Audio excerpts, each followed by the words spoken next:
We was friends, so I'm thinking like I'm gonna get my money back eventually. So when I came to her about it, she said, loan? You gave me that money. She never said it was a loan. She said that she was giving it to me. We have proof of when they paid and when they didn't behind on If I'm rent. correct, this is your niece. It is my niece. You seem to be tearing up a bit. The fact that my aunt is her witness rather than sitting here with me. Plaintiff Valerie Hayes loaned her BFF $4,800 to keep her struggling juice bar afloat. Now that sales are up, she wants to be paid back. Defendant, Minfee, claims the money was an investment, not a loan. So there's nothing to repay. This is case number 199 on the docket, Haynes versus Minfee.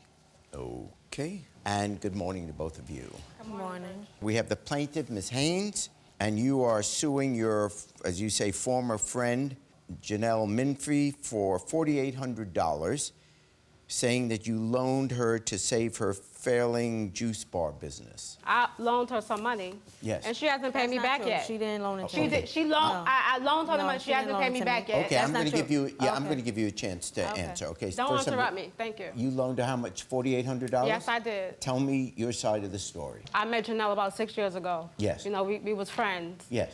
And so she wanted to open up a juice bar. That was like her dream. Yes. And as a friend, I'm gonna support her dreams and her goals. And so she was doing her juice bar thing, and then, you know, after a while, it closed down because, you know, the rent was high. She couldn't afford to pay the rent. And so things got hard for her. So she came to me and she asked me for a loan. I said, sure, you know, I'm working, I could help her out, you know what I'm saying? So I loaned her the money. When I came to her to get my money, she's like, oh, I don't owe you the money.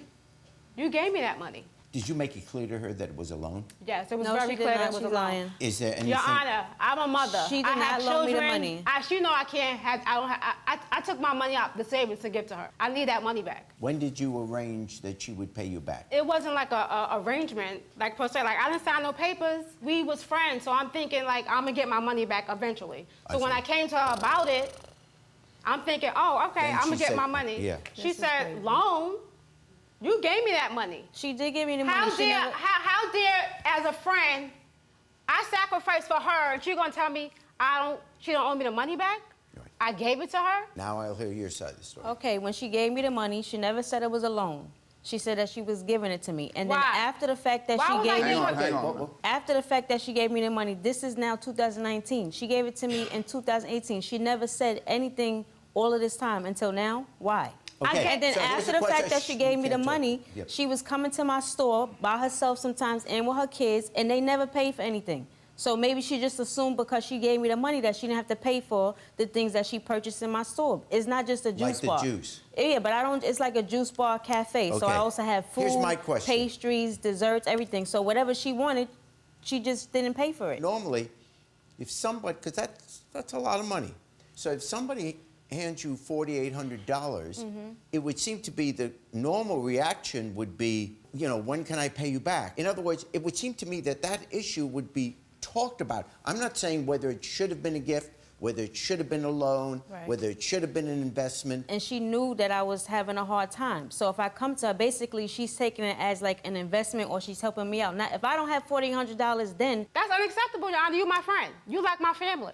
Okay. Like, how dare you? There's nothing written here, is that correct? There's no written document? either Honor, way. Judge, honor. Okay, I got Friendship. it. So since there's nothing written here, there are three possibilities, right? It could have either been a gift, it could have been a loan, it could have been an investment. Those are the only three possibilities. When someone makes an investment, they expect a return if there is a profit. It's a gamble. The difference between an investment and a loan is an obligation even if the business doesn't make a profit. You can't say to a bank, I don't have to pay back the loan because my business fell on hard times. And then the only time there's no obligation is if it's an outright gift. Now, you're saying this is a loan. Because a loan requires a payback even if the business goes under, when you loan somebody money, it has to be very clear in the beginning that this is a loan, and the reason it has to be is because the person receiving the loan may say, as many would, I can't commit to paying you back because if the business goes under, I don't have that kind of money. Judge, it was a loan. She asked to borrow money for her business. It was a loan. So the fact that I didn't say, oh, Janelle, you got to pay me back on November, blah, blah, blah, that's irrelevant. That's A. The other thing is, I'll determine if it's irrelevant, but go ahead. it was clear it was a loan. That's the first thing. The second thing is you my friend. You know I got kids. I got a whole family. I got 5 kids, Your Honor. I'm going to just pull money out. You shouldn't have 5 kids. No. I'm not going to do that. I'm not going to do that. And that's a crazy place to keep the money anyway. That's what they call. Anyhow, so that's Judge, what they call dirty money. I pulled the money out. I pulled the money out of my emergency funds. Yes. You know, so I sacrificed for my friend. I know you So did. I would think that my friend would, I wouldn't have to say to her, oh, can I get my money? Like, she would just know that, you know, I got to pay Val back. I She gave me understand this that. money. Look. It wasn't like it was $100. It was $4,800. But I she know. didn't Okay. say that it was a loan. So why would I Okay. take it as a loan? If you ask to borrow money, what is that called? I didn't say, can I borrow $4,800? I said, I need $4,800. She knows that I worked very serious. hard to open that juice bar. I got an A on my first. I do know that. That's inspection. why I helped you. I don't distrust you for a second. In fact, I don't think anyone here is lying. I think you are two friends that casually got involved in a financial relationship that your intention wasn't clear to her and your intention wasn't clear to her. So now you're in a messy situation. There's nothing written down. I have to try and figure out what the intentions were as well as what is fair and what is just. Now, if I'm going purely on fairness, I would say $4,800 is a lot of money, and it's only fair, particularly since she was your friend, that at some point you pay her back. That's fairness, if it's just on that. I believe you are very committed to what looks like a very nice juice bar, and may you be total, ooh. Here's what I think is fair. Here's what I think is fair. Because I don't want either of you to get ripped off here. You sued for $4,800. Yeah, and I have proof, so. This is a case where you two should be great friends, and this financial issue got mixed up because in the pure business world, this was very poorly handled, okay? Not because you had bad intentions, but that's not how you handle business. When you're talking about that kind of money, which is a lot of money, it ought to be paid back. And so I am finding for the plaintiff in half the amount the sum of $2,400.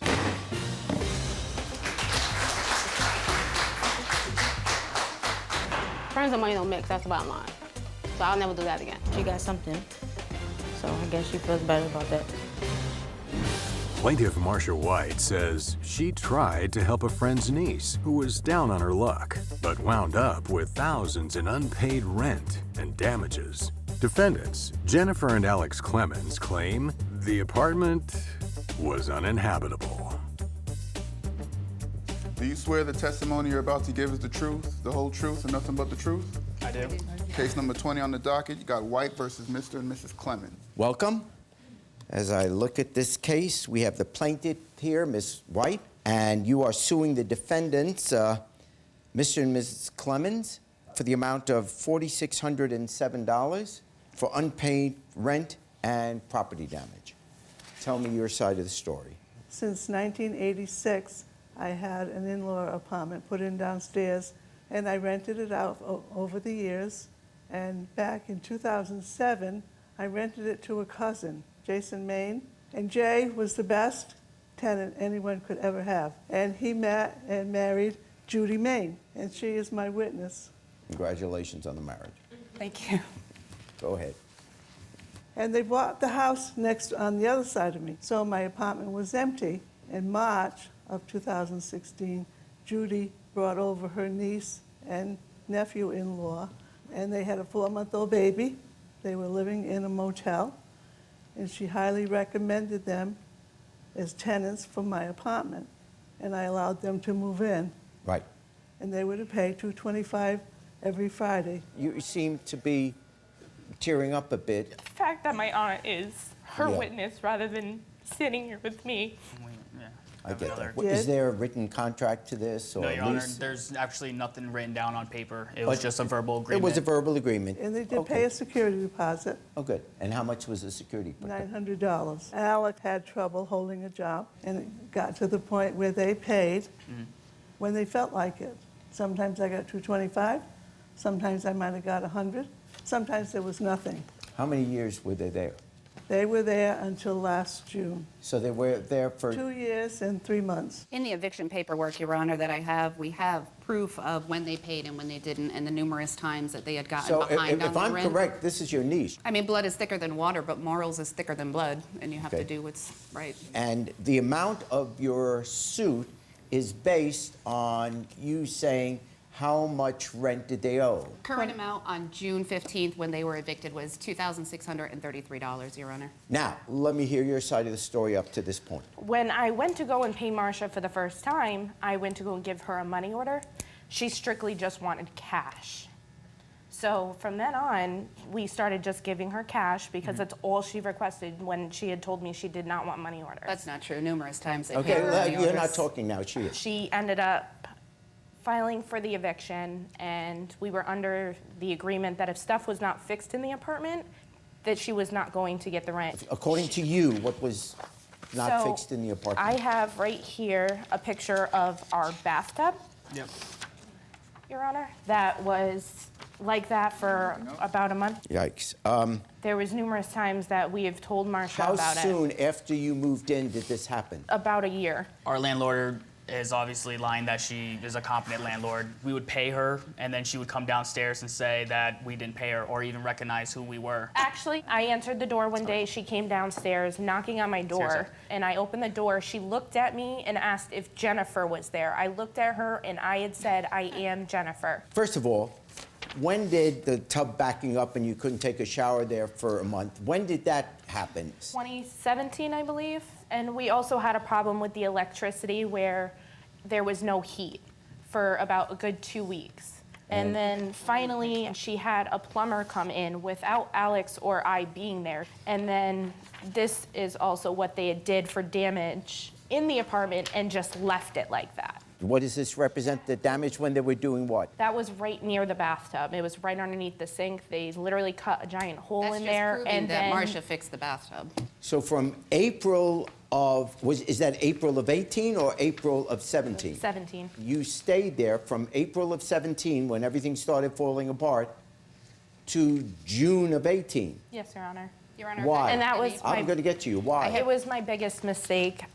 We ended up staying. But you were paying some rent, apparently. Yes, I was the only one working. He did lose his job. Your Honor, they're claiming that the problem started in April, and that's why they stopped paying rent. However, back in February, they were $3,033 behind on their rent, so that was prior to any issues that she's claiming, and they were already $3,000 in arrears. Right, but that apparently has been made up. Prior to. Well, then Yeah, they but- paid a little, and then they stopped paying again. They made minimal effort to pay their rent continuously prior to any issues that they're claiming that were subsequently fixed by Marcia within a week, I not within a understand. There month. is no question that they've been paying late. What is this complaint had about excessive parking, damages. the car parked Oh, yes, Your Honor. There's been numerous times where we had to physically climb out the out our window. bedroom Yeah. window because she was parking right in front of the only way we were able to get out of the house. Can I see that picture? Because I Let can me show see. you where the door is in that picture. And with having a 4-month-old They've never had at the a problem time, how am I supposed to get the child over that? And what about the dog? So we ended up having to get rid of our dog because Because of they weren't the watching him and he got hit eviction. by a car. And she actually filed a false notice to quit, which I have right here, stating for us to move out. She was trying to do it that way, Your Honor, because I have custody of her child. I'm sorry. Marcia has called DCF on us numerous times as well. And my aunt, the witness, has given her all the information to do so, so it is kind of hard to stand here. It's actually incorrect. I'm the one that called And- DCF, Your Honor, because I'm obligated to do so when Marcia presented the information to me. With your child, you no longer have your child? No, sir. Okay. She came to me numerous times, and as she came to me, the police needed to be called. And it was actually the police that first contacted DCF. I have talked to one of the workers that had gotten a phone call, and he actually came out and told me that Marsha White had called him because they were in contact because they were actually trying to help us with the rent. But Marsha was the one calling DCF on us numerous times. She's called at least 10 times. It was not my aunt. I did not call That's Your DCF. Honor, I not know true, it's Your going to Honor. damage our relationship. All right. My niece finding out that I said it, why would I make it up that it was not me? I also wanted to bring up the fact that Marsha had opened mail and posted it to our wall. She opened one of our bank statements when my husband and I had a joint bank account, and she went through and circled Okay. our pay dates and wrote on the bottom why she was not getting paid. Okay, it is very clear that it's not healthy for anyone here for you to still be living there. The only question which you're bringing to me, Well, I have damages, Your Honor. is the issue of you're suing because you say they owe you money for back rent and for damages. Your defense is that the place is not inhabitable. Yes, Your and that Honor. is constructive eviction. For that to apply, you basically would have had to leave at the time it became impossible to live in it. The fact that you stayed, I know the tough economic times and you're not employed and you've been laid off, whatever the reasons, that's not relevant.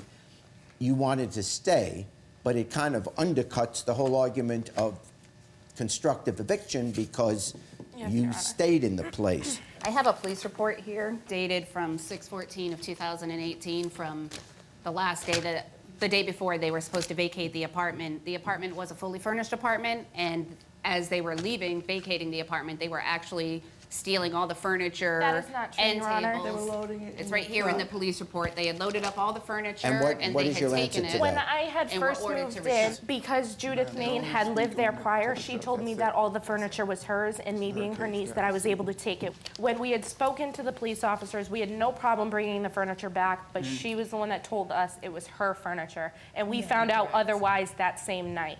There was already tension. And then you returned it. Yes, Yeah. and we returned the furniture. Okay. Not all of it, Your Honor. You do owe for the time that you stayed there for the rent. I'm not going to make you pay for damages to the apartment, clearly some of which is the landlord's responsibility, simply because it goes to the very basis of why anyone would be able to rent any place. You sued for $4,607, and you are entitled to be paid $2,633. So the judgment in favor of the plaintiff is $2,633. Can I- Thank you.